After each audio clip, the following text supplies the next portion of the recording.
تعالیٰ عنہ کی شہادت۔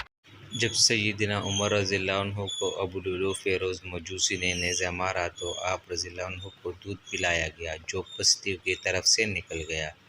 طبیب نے کہا اے امیر المؤمنین وصیت کر دیجیے اس لیے کہ آپ مزید زندہ نہیں رہ سکتے۔ سیدنا عمر رضی اللہ عنہ نے اپنے بیٹے عبداللہ کو بلایا اور کہا میرے پاس حذیفہ بن یمان کو لاؤ۔ حذیفہ بن یمان وہ صحابی تھے جن کو رسول اللہ صلی اللہ علیہ وسلم نے منافقین کے ناموں کی لسٹ بتائی تھی جس کو اللہ کے رسول اور حذیفہ کے علاوہ کوئی نہ جانتا تھا۔ حذیفہ رضی اللہ عنہ حاضر ہوئے تو امیر المؤمنین سیدنا عمر رضی اللہ عنہ گویا ہوئے جبکہ خون آپ کی پسلیوں سے رس رہا تھا۔ حذیفہ میں تجھے اللہ کی قسم دیتا ہوں کیا رسول اللہ صلی اللہ علیہ وسلم نے میرا نام منافقین میں لیا ہے کہ نہیں؟ حذیفہ رضی اللہ عنہ روتے ہوئے کہنے لگے اے امیر المؤمنین یہ میرے پاس رسول اللہ صلی اللہ علیہ وسلم کا راز ہے، میں اس کو مرتے دم تک کسی کو نہیں بتا سکتا۔ سیدنا عمر رضی اللہ عنہ کہنے لگے حذیفہ بلا شبہ یہ رسول اللہ صلی اللہ علیہ وسلم کا راز ہے، بس مجھے اتنا بتا دیجئے کہ رسول اللہ صلی اللہ علیہ وسلم نے میرا نام منافقین کے جدول میں شامل کیا ہے کہ نہیں؟ حذیفہ کی ہچکی بند گئی، روتے ہوئے کہنے لگے اے عمر میں صرف آپ کو یہ بتا رہا ہوں، اگر آپ کے علاوہ کوئی اور ہوتا تو میں کبھی بھی اپنی زبان نہ کھولتا، وہ بھی صرف اتنا بتاؤں گا کہ رسول اللہ صلی اللہ علیہ وسلم نے آپ کا نام منافقین کی لسٹ میں شمار نہیں فرمایا۔ سیدنا عمر رضی اللہ عنہ یہ سن کر اپنے بیٹے عبداللہ سے کہنے لگے عبداللہ اب صرف میرا ایک معاملہ دنیا میں باقی ہے۔ بس رجاء نثار کہنے لگا ابا جان بتائیے وہ کون سا معاملہ ہے؟ سیدنا عمر رضی اللہ عنہ گویا ہوئے بیٹا میں رسول اللہ اور ابوبکر رضی اللہ عنہ کے پہلو میں دفن ہونا چاہتا ہوں۔ اے میرے بیٹے ام المؤمنین عائشہ رضی اللہ عنہا کے پاس جاؤ اور ان سے اجازت طلب کرو کہ عمر اپنے ساتھیوں کے پہلو میں دفن ہونا چاہتا ہے۔ ہاں بیٹا عائشہ رضی اللہ عنہ سے یہ نہ کہنا کہ امیر المؤمنین کا حکم ہے بلکہ کہنا کہ آپ کا بیٹا عمر آپ سے درخواست گزار ہے۔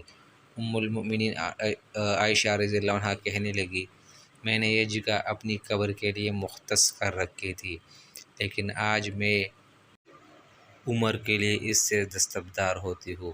عبداللہ مطمئن لوٹے اور اپنے ابا جان کو اجازت کا بتایا۔ سیدنا عمر رضی اللہ عنہ یہ سن کر اپنے رخسار کو زمین پر رکھ دیا۔ آداب فرزندی سے معمور بیٹا آگے بڑھا اور باپ کے چہرے کو اپنی گود میں رکھ لیا۔ باپ نے بیٹے کی طرف دیکھا اور کہا اس پیشانی کو زمین سے کیوں اٹھایا؟ اس چہرے کو زمین پر واپس رکھ دو، ہلاکت ہوگی عمر کے لیے اگر اس کے رب نے اس کو قیامت کے دن معاف نہ کیا۔ سیدنا عمر رضی اللہ عنہ بیٹے عبداللہ کو یہ وصیت کر کے اس دار فانی سے کوچ کر گئے جب میرے جنازے کو اٹھایا جائے تو مسجد نبوی میں میرا جنازہ پڑھا جائے تو حذیفہ پر نظر رکھنا کیونکہ اس نے وعدہ توڑنے میں تو شاید میرا حیا کیا ہو لیکن دھیان رکھنا وہ میرا جنازہ بھی پڑھتا ہے یا نہیں۔ اگر تو حذیفہ میرا جنازہ پڑھے تو میری میت کو رسول اللہ صلی اللہ علیہ وسلم کے گھر کی طرف لے کر جانا اور دروازے پر کھڑے ہو کر کہنا یا ام المؤمنین اے مومنوں کی ماں آپ کے بیٹے عمر کا جسد خاکی آیا ہے۔ ہاں یہاں بھی یاد رکھنا امیر المؤمنین نہ کہنا عائشہ مجھ سے بہت حیا کرتی ہے۔ اگر تو عائشہ رضی اللہ عنہا اجازت مرحمت فرما دے تو ٹھیک، اگر اجازت نہ ملے تو مجھے مسلمانوں کے قبرستان میں دفنا دینا۔ عبداللہ بن عمر رضی اللہ عنہ کہتے ہیں ابا جان کا جنازہ اٹھایا گیا تو میری نظریں حذیفہ پر تھی۔ حذیفہ آیا اور انہوں نے ابا جان کا جنازہ پڑھا، میں یہ دیکھ کر مطمئن ہو گیا اور ابا جان کی میت کو عائشہ رضی اللہ عنہا کے گھر کی طرف لے کر چلے جہاں ابا جان کے دونوں ساتھی آرام فرما تھے۔